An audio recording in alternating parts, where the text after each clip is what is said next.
Welcome to the ABCs of Preschool, the show that covers all things from parenting to childcare. And we're going to get real about how not just to survive, but thrive in the early years. I'm your host, Miss Amber. I'm a mom of 5 and early childhood expert with over 25 years in the industry. Whether you're a parent, an educator, or just curious about early childhood education, this podcast is for you.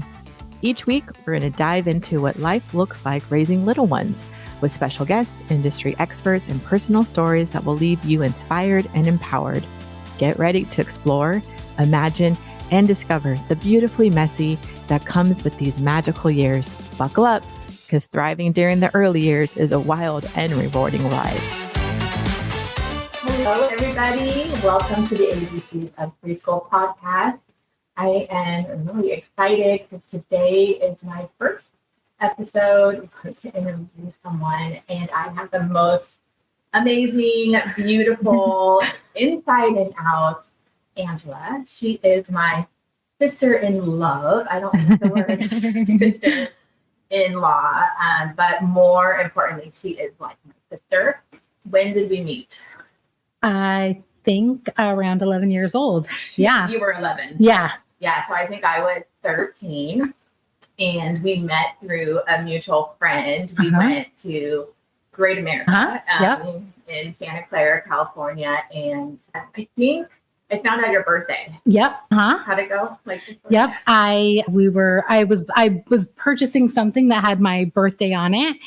And you saw my birthday and you realized that I had the exact same birthday as your brother. That is right. Like same year. Yep. Same day and everything, right? And yes. so at 11, here I am 13 years old, and I'm telling my new 11-year-old friend, you have to meet my brother.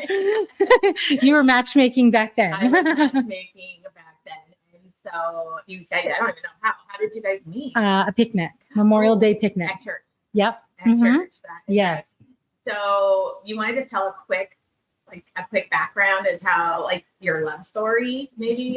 Quick, and then we'll go into everything. Okay, yeah, sure. So we met at a Memorial Day picnic. It was a church thing, and it was a hot day, and your brother met me by throwing a bucket of water all over me. And we joke and say it was love at first sight. He still remembers what I was wearing at 11. Yes, he does. Remembers how my hair was.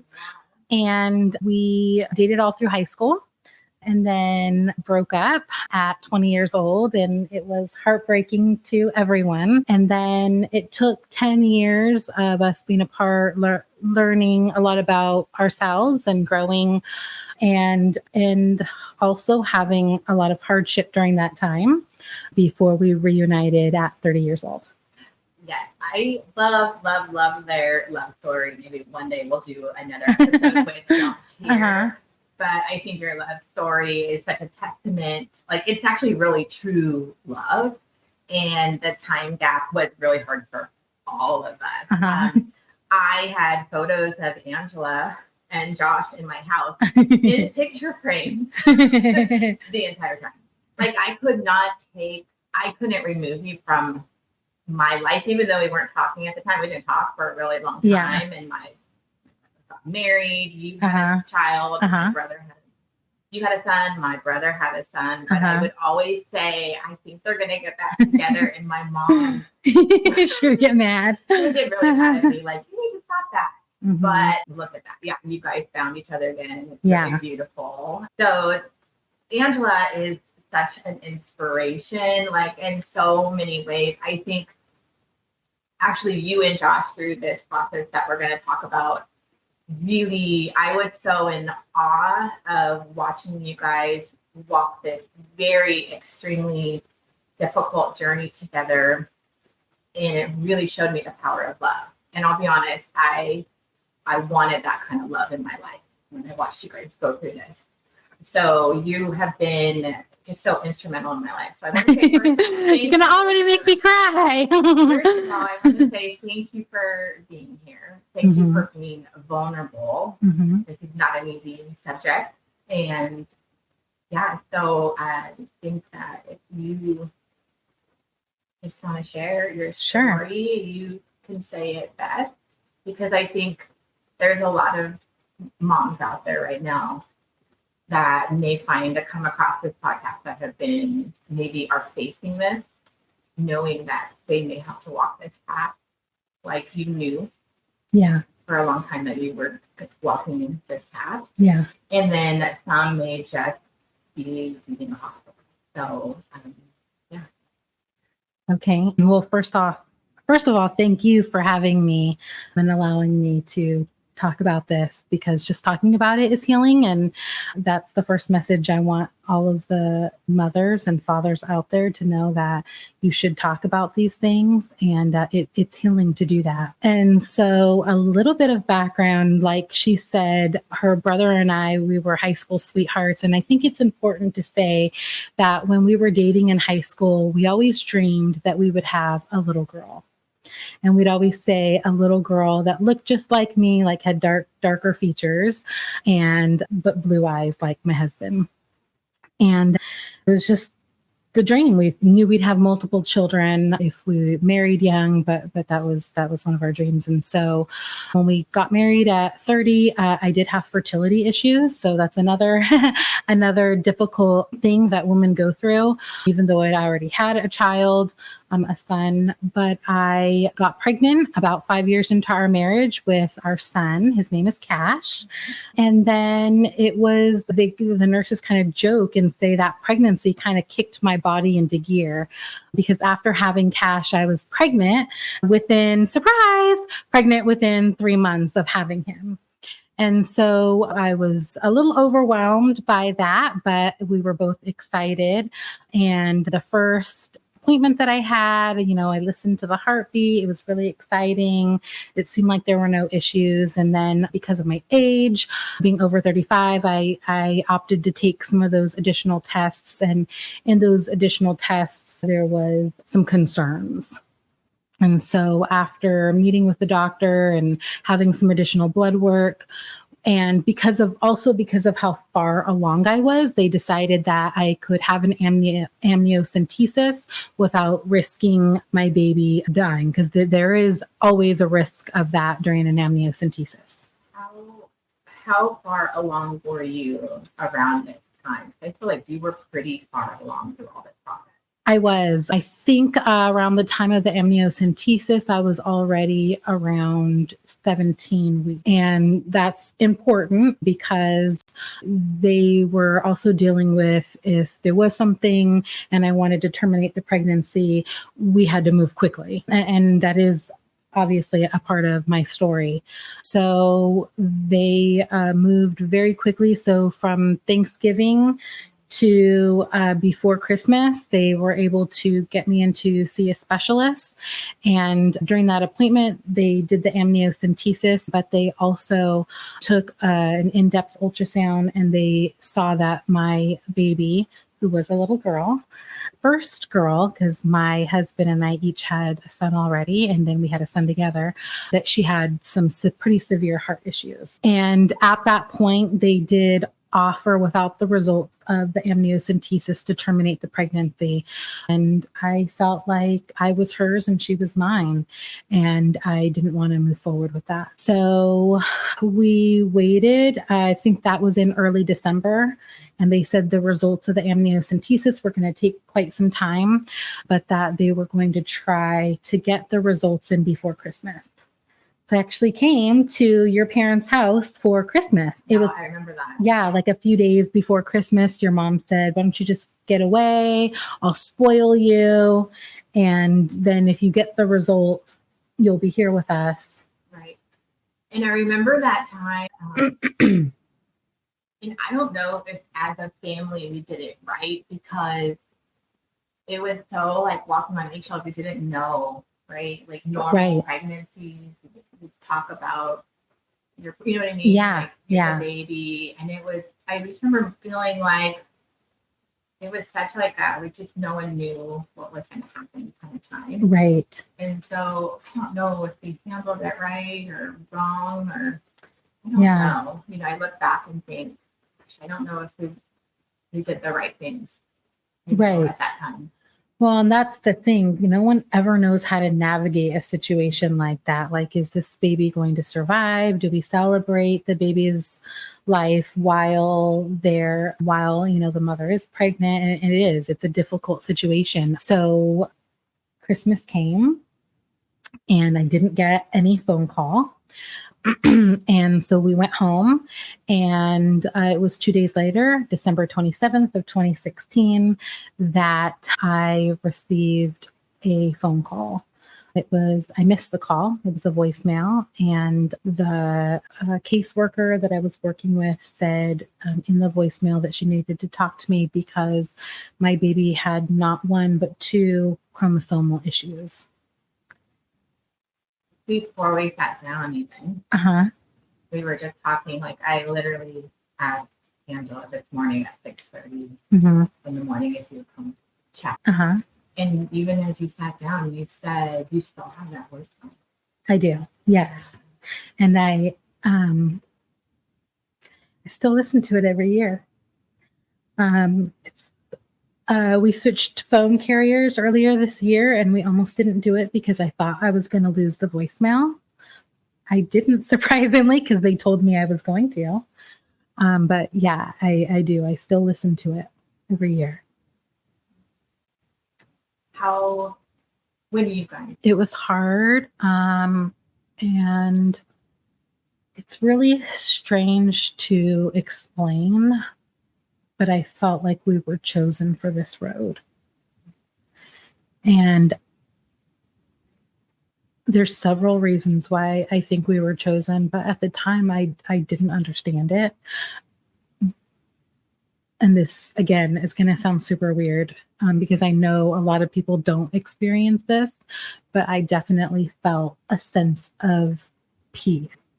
I didn't know if she was going to survive. One of her results was something that children can live with, and one of them is considered lethal.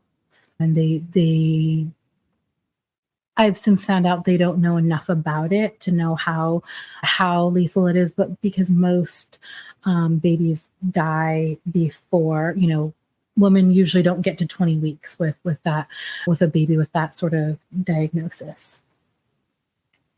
You guys, which as a mom who's carried babies full term, that choice you guys chose with all these diagnoses that you were going to keep moving along. Yeah. Why did you make that choice? You said because earlier, but can you expand? Like, that's such a powerful choice to make. Yeah. And I think it's such a brave choice in so many ways because you're stepping every single day in faith and in love with her. Yeah. Right. And like allowing her, like her timeline, not yours. Right. No, I don't know if you want to expand on that or you want to Sure. keep going, but looking into your guys' this diagnosis and this path that you were about to walk, I was in awe. It was really in awe of you guys and your strength. Yeah, thank you. It's a difficult decision, and it was brought up multiple times. We were guided to terminate the pregnancy, and I just couldn't do it. I said it a few minutes ago. I'll say it again. I was hers and she was mine. And I loved her, and I still love her, just like I love all of my children. I have 4 living children and a stepson, and I love all of them just as equally as I love her. And there's not a day that goes by that I don't love her. And just like if I had been told she had Down syndrome, I wouldn't have terminated the pregnancy. This is my personal decision. And I thought if there is a chance that she could survive, then I'm going to give her that chance. Who am I to take that away from her? And so I made the decision to continue on with the pregnancy. And I was really blessed because my husband was in full support of that decision. And I remember one time I had an amazing, I want to say that I had an amazing OBGYN, but she was very like cut and dry. I had her for my pregnancy before as well. And I remember her saying, if Angela, are you sure you want to continue with the pregnancy? Because she was thinking about the emotional aspects of it. And she was also concerned on what it might do to my body. And I said, yes. And she said, she was, meaning well, if you are praying for a miracle, the miracle is that she will live to full term. That will be a miracle. And because she is not going to survive. And I looked at her and I said, then I'm praying that she makes it to full term. I don't think I've heard that part of it. Wow. Yeah. And she did. So I continued on with the pregnancy. There are some women who have issues with carrying. So my daughter had triploidy, which is very rare. Most people haven't heard of it. And a lot of women that carry triploidy babies end up having like high blood pressure and preeclampsia. And so that was a risk. And so, oh my gosh, I'm so sorry. I lost my train of thought. So that was a risk. And so anyways, we just continued on with pregnancy. I was closely monitored. And my daughter, Havannah, was also closely monitored. And it was very interesting. Once I got to the point of being with a specialist, so my care was taken over by a OBGYN specialist, but also by a perinatologist. And the perinatologist specializes in these really rare births.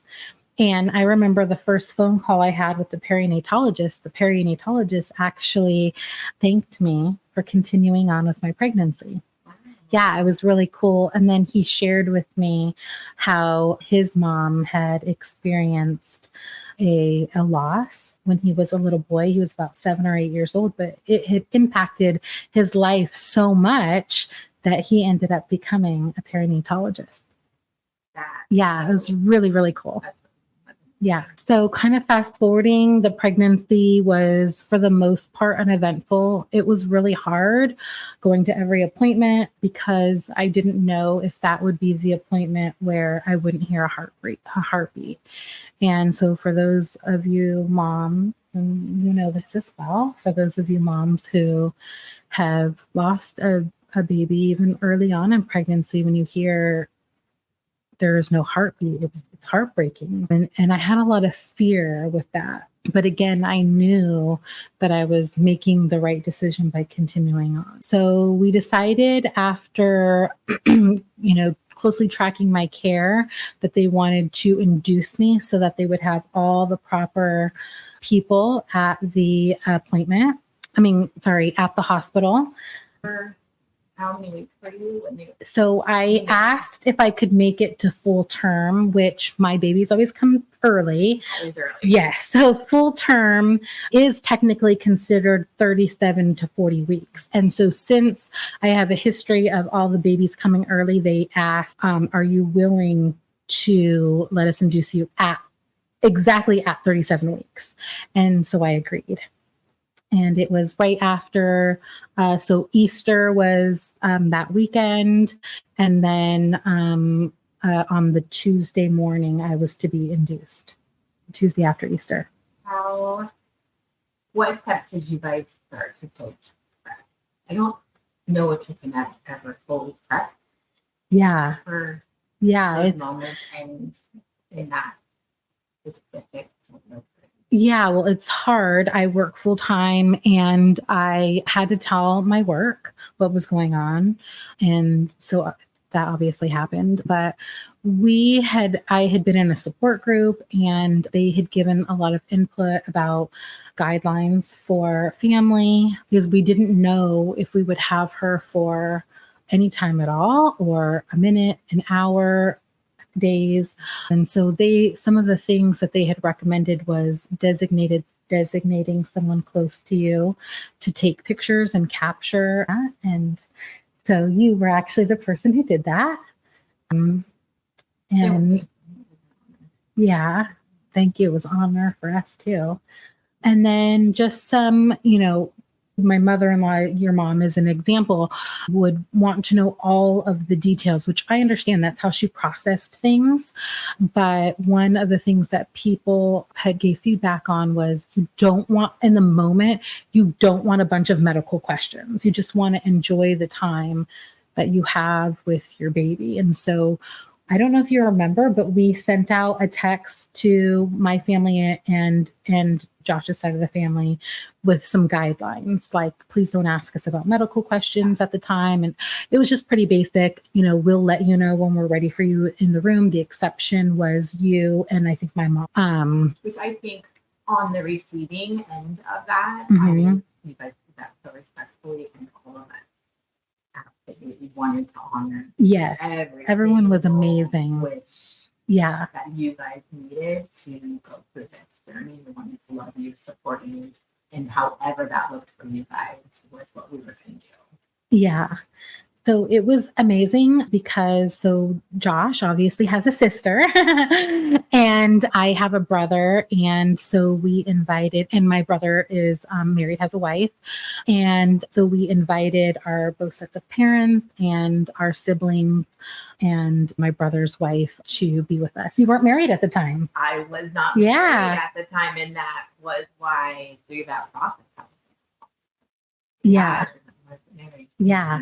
So we invited everyone to be there. And that in itself was incredible. You all showed up, you stayed for hours, but kind of taking even a step back, 2 days before, so on Easter, I think, I started feeling really uneasy about being induced. And I don't even know if I've shared this with you. I think maybe it was only Josh that I shared with. Like, I had said, I want her to come when she's ready, and I'm inducing her. And I know people get induced all the time. So like, I don't want people to think I think that's bad at all. It was just like this. I had this. Yeah. Intuition. Yes. And you're really I did. good with following. Yeah. Those feelings. So I had a final phone conversation. I think it was on Monday. And I was just like, I don't know if I want to do this. And my care team was incredible and was like, if you don't want to do it, even tomorrow morning, you just let us know. And so I said, okay. And I went to bed and I woke up that morning and I was bleeding. Yeah. And so I knew that it was time. I mean, even in all of that, like your miracle. Mm-hmm. Yeah. Your miracle of going into labor. Yeah. Yeah. Beautiful, yeah. know? So let's talk about you're heading into the hospital. Mm-hmm. And it's very different. Yeah. Because even your room, I want to say, was a special room. Yes. Right? Yes. Like, I even noticed. It's even hard for me to talk. Like, they had, I think the way that the hospital handled it was just very beautiful, very honoring of that space. Yeah. But there was a red rose. Yes. On your door. Yes. Away from other rooms. Yeah. Right? Yeah. Yeah. It was an incredible experience. Again, my care team was amazing. And the red rose symbolized potential loss. And they put me in a room separate from the other rooms so that I wouldn't hear other babies cry. And in fact, it was like, I don't know if soundproofed is the right word, but at the hospital where I delivered, they have a little music that goes on every time a baby is delivered, and they were able to shut it off from that room. So prior to arriving at the hospital, we had, obviously several appointments. And during one of those appointments, they needed to make sure I understood what would happen if my daughter survived. And I had to acknowledge before even going into the hospital that if my daughter survived, no heroic acts would be performed. So if she was breathing, and she needed a little help, I had to agree that they would not help her breathe because in their minds, she wasn't a viable life. So it was really hard to hear that for me. I think that was the thing that bothered me the most, but I did agree to it. So the day of the hospital, everyone got there and we went in to the hospital and Josh hadn't eaten. I don't know if you remember, but you took him to go eat. Yeah, I did. Yeah. I had a rib. I remember Yes. exactly what Yes.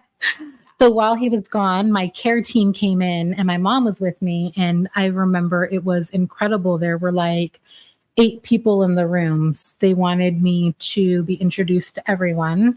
And so, like a special doctor for Havana, a special doctor for me, a special NICU nurse, the nurse that was going to care for me. There were other people too. It was just a room full of people. And so at that appointment, they wanted to make sure that I understood the process. And so I knew the drill. And so I said, and he said, can you verbalize what's going to happen today? So I explained, I understand. Oh, by the way, I did end up needing to be induced because my labor wasn't progressing quick enough. But so I explained, yeah, if my labor doesn't progress, you're going to give me something. And if she survives, I understand there will be no heroic acts. And so he let me finish my spiel. And I still remember he put his hand on my hand and he said, you are absolutely right. But we are so amazed by you and your daughter that we have changed the plan.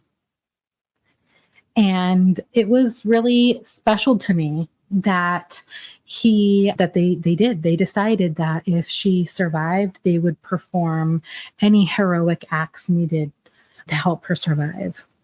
Yeah, I remember when we got back, you were sharing that. And so we actually went into the mindset of the founders for the possibility. Yeah.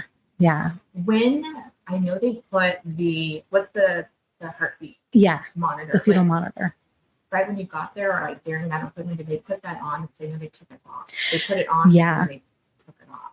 It was really hard. And I actually think that's one of my only regrets. They said that I could listen to her heartbeat because they needed to hear it. They asked me if I wanted to hear it. I said yes. And she actually asked me if I wanted to record it. Yeah. And I don't know why I felt embarrassed, which is so weird because she's the one who offered it. And so I didn't do it. And I wish I would have recorded her heartbeat. But when they listened to the heartbeat and the care team came after, she was like, oh my goodness, like her heart is so strong. Her heart rate is exactly like a full-term baby. So we were really hopeful that, that she was going to be okay. Yeah. And I don't know how many hours were you laboring. It was a really long time.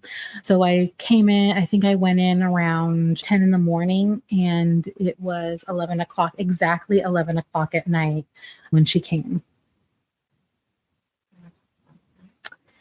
Yeah, I was in a lot of pain. I decided it was recommended that I have an epidural because they didn't want me to be going through all of that pain. And then they knew there was a high probability that she would not survive.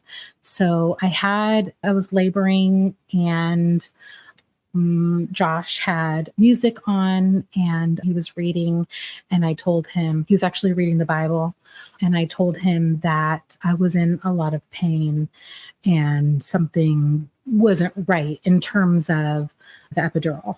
And so he said, do you want me to go get the nurse? And I said, no, I'm okay. I was exhausted. And it just so happened that the nurse came in right then. And everybody else was waiting in the waiting room. Yeah, I wasn't even in the room. Yeah. And because you guys knew it was going to be a long process.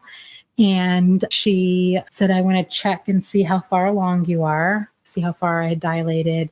And I was laying on my side. I rolled over on my back. She opened my legs, and then Havannah slid out. I remember running. Yeah. Down. I remember walking in. I think the biggest thing I remember is the quiet. Yeah. Quietness of the room. Yeah. And the quietness all in the job. The staff, the doctors, the community. Yeah. Moved in respect. It was a very sacred Yeah. moment. I felt very spiritual. Yeah, definitely. It was very peaceful, even in the the hour before. It was sacred.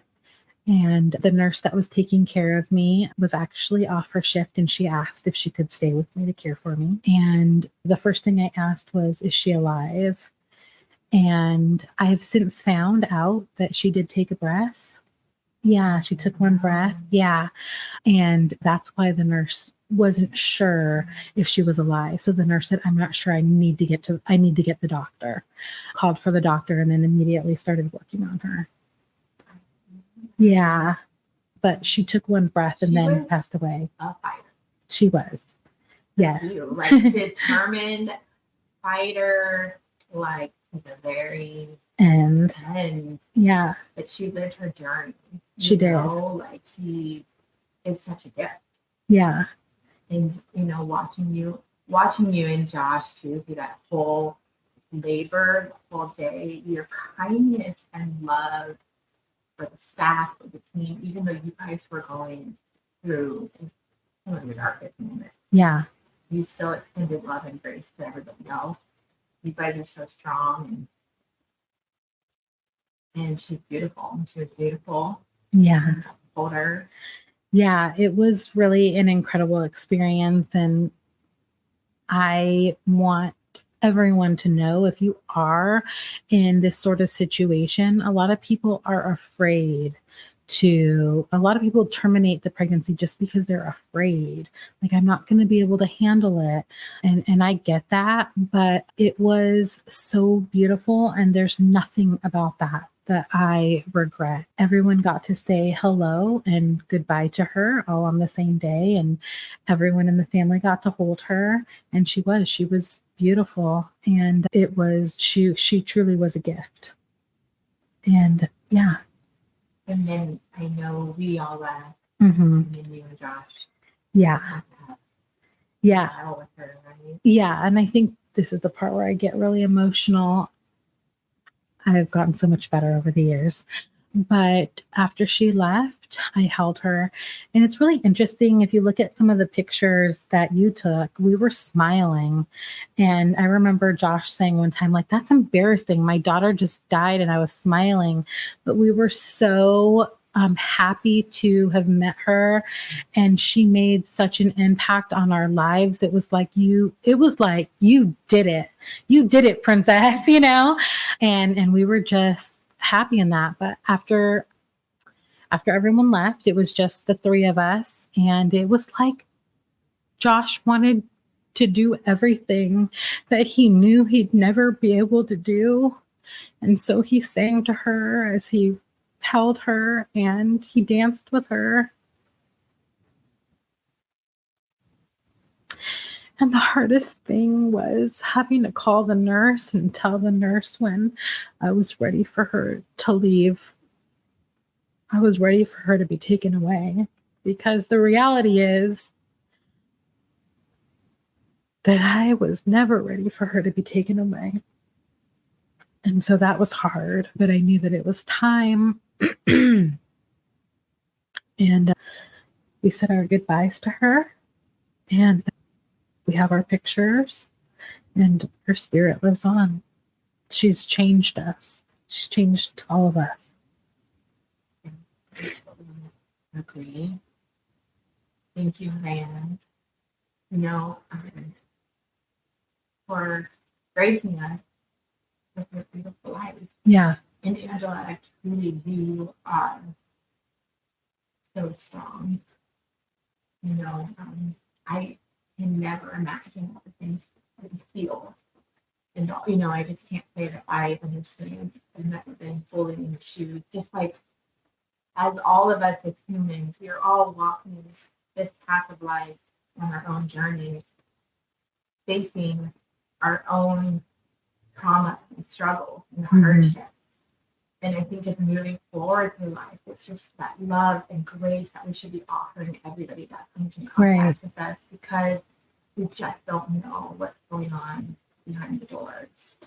And I want to say thank you so much for sharing your story, because I think there's so many people that suffer and grieve in the quiet, in the silence. And I know for me, healing has really been happening at the top through sharing. So I just want to say thank you for sharing and Havannah and Ashley's story. I don't know if there's anything you want to say to close this, but that was, I love you. And yeah. I do want to just say a couple more things. If you're out there and you've experienced any sort of loss, it doesn't matter if you were 8 weeks pregnant, 16 weeks pregnant, you had a stillborn like I did, or a baby that you lost a few months after having. There is shame that is attached to that. And I want you to know that there should be no shame. It is not your fault. And it's okay to remember your baby. And it's okay to not be embarrassed or ashamed of what you went through. So that's number one, very important thing that I've learned. Number two, for those that are supporting, I think like this is, a preschool podcast. And I think about my son's school and how they rallied around me. And oftentimes when people are going through like grieving, we ask, what can I do? But I was so overwhelmed after I lost my daughter that I didn't even know what I needed. And the school actually organized meals for me. And since then, I've had 2 other children. I have a daughter and another son, and people have also done meals for me then. But the simple act of meals was incredible. So for those of you who are like directors or teachers and are thinking, how can I, if I have a student's family that's going through this, how can I help? Organizing meals is just one less thing that as a mom, I didn't have to think about. Taking my son on a play date, and it wasn't a matter of, hey, do you want me to do this? I had a mom say, I'm picking your son up at this time. If you don't have him ready, it's okay. I'll get him ready. But we're going to go play at the playground for a couple of hours. That was super, super helpful. And then the third thing, I was blessed with 2 children after I had my loss. And I know not everyone experiences that, but if you do experience that, please know that there is a high probability that you will have postpartum anxiety and postpartum depression after. And that was not on my radar. And I kept it a secret from the family for a long time that I had postpartum anxiety. I couldn't leave the house without my husband. It impacted our business that we owned. And because he would have to go hours away, and I could not have him leave. And I think if I would have understood what postpartum depression and postpartum anxiety was, I could have got the help that I needed. And my healing would have happened sooner. Again, those are just 3 things that I just really want to share with people. So how you can help, know that postpartum anxiety and postpartum depression are real. And even I never struggled with anything like that before. And then just, what was the first thing I mentioned? Community. Community. Yeah, thank you. If someone is going through something really hard around you, it's easy to say, I'm praying for you, or how can I help? Yeah. But actually sending a meal. Right. Taking a sibling to the park. Right. Actually stepping in and action. But meals are one of the easiest. But they're such a gift. And I just did a podcast show about my cancer. I had meals delivered for 10 weeks. Wow. 3 days a week. Yeah. And they're powerful. Yeah. And they're such a simple but such an impactful gift. Right. Yeah. Yeah. And I think that just the key is that when you're in a situation like that, you don't know what you need. So as another mom, think like, oh, I would really find this helpful, and just do it. Yeah. It's always hard because as moms, we give to everybody else. We're like the givers. So it's really hard to take that back seat and be the receiver. Right. Yeah. But it's okay because that's how I think of it. Everything comes in cycles. Because one day, as we give to others, because you would make a meal on a heartbeat, Right. I've made multiple meals for Right. people. Because one day the script will be flipped. Yeah. Absolutely. And you're going to need those meals. Definitely. So it's okay to be on the receiving side and say, I'm not okay. I need help. Yeah. Yeah. Definitely. Well, thank you. Yeah. Thank you for having me. And thank you, everyone, for listening. Yeah, your story, I know, is going to touch a lot of people's lives. So thank you. Thank you. Thanks for listening to the ABCs of Preschool podcast. Please like and subscribe so you never miss an episode. Visit our website at thelovingstartway.com and follow me on Instagram at thelovingstartway. Thanks and see you next time. Have a fabulous week.